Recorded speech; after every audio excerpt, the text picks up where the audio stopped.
Shout out sa mga taga Irusin, Sorsogon. Maraming salamat sa inyong support. We love you.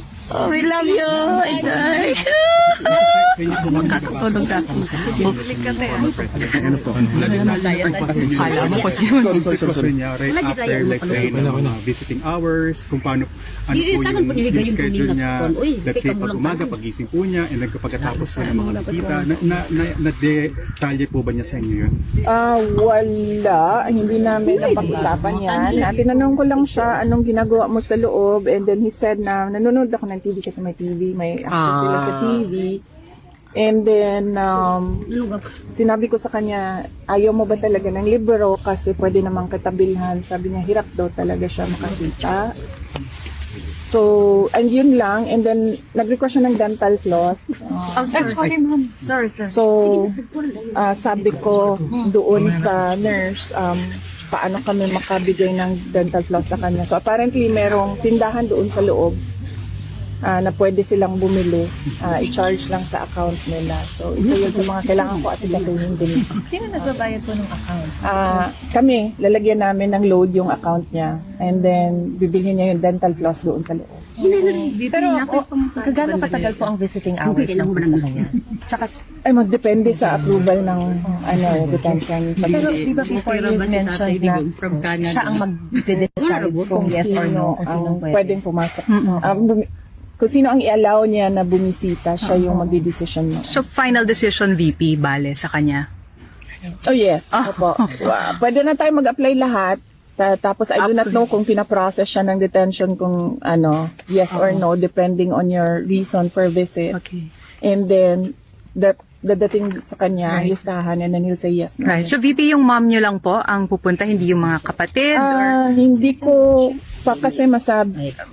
I'm sure darating yon sila. Hindi ko lang alam kasi kung kailan sila makakuha ng visa. Kasi ang mama ko may visa siya, so she can come anytime. The siblings nagpa-process po? Yes. Sila si Kong Pulong nag-process siya. I think si Mayor Baste hindi pa siya nagpa-process kasi busy siya sa election kasi nawala yung running mate niya. So busy siya sa kampanya doon ngayon. Reaction yung lang, VP, baka di ko naabutan lang sa Senate hearing. Medyo mainit. Ang ganda talaga yung Ang ganda ng sagot mo doon, VP. Ang ganda ng sagot mo talaga. Ano ba dahil?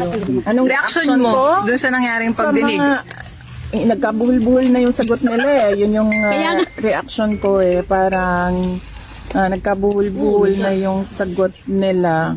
And kaya nga sinabi ko kanina na wag na natin pag-usapan kung tama ba or mali yung yung pagdala sa kanya dito kasi mali naman kasi talaga yon, wala siyang basis in law.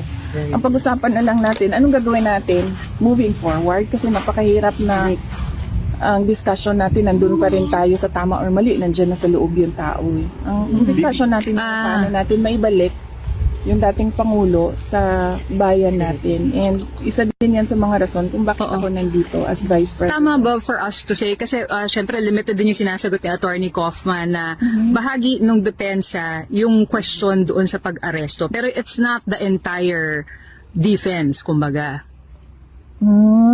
Ipaklaro nyo lang sa kanya na. Ayaw po kasi mag-discuss ng legal strategies.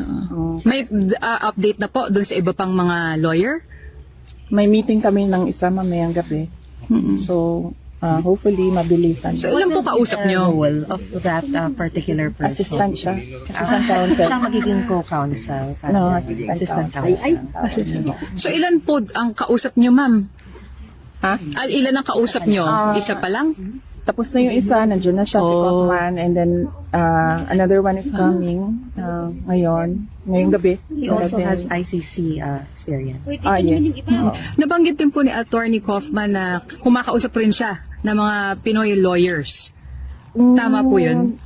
Siguro best kung siya na lang ipa-elaborate ninyo at kung sino-sino yung mga kausap niya ng mga lawyers.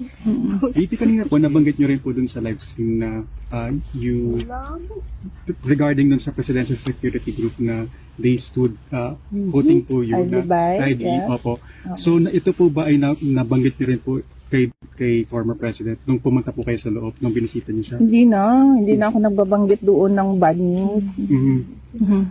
Lahat ng binabanggit ko doon, good news lang. Good job, VP. Nasa hospital wing pa rin siya, VP? Wala na, ma'am.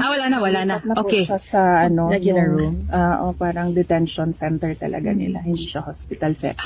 Did you see? Tinuod Or nga no? mo Hindi na pwedeng pumasok. Talagang sa area lang ng visitors. Sige. Visitors area lang siya, ma'am. Hindi ko nakikita yung yung loob ng room. detention facility. But ang pagkakaalam ko, merong published photos ng detention Right. facility online. And last na lang, VP, sure ba na hanggang sa birthday ka ng Pangulo? Yes, sigurado yon hanggang birthday. 28. So 20 na. Okay. So hindi niyo po i-maximize yung visa na Hindi hanggang mag- April? Kasi hindi ako makakabalik kung uubusin ko yung number of days na allowed. So, kailangan ko rin reserve yon para makabalik ako dito to check on things. Okay po. VP, clarify ko lang po yung isa po din. Ang ganda din. Sabi niyo po, meron po yung sa loob si former President. So, yung TV po ba na yun, namamonitor din po ba niya yung mga happening po, Current events. current events po? Mukhang siya, mukhang Dutch. ano bang tawag nito? Filtered. Mukhang filtered yung channels na nandoon sa loob. Kasi tinatanong ko siya kung nakikita mo yung international news. Kasi ang pinapanood lang din ni Pangulong Duterte ay news lang din. Sabi na hindi. Aside from watching TV, are there any other things that he does? Supposedly reading, he loves reading. I offered him a book.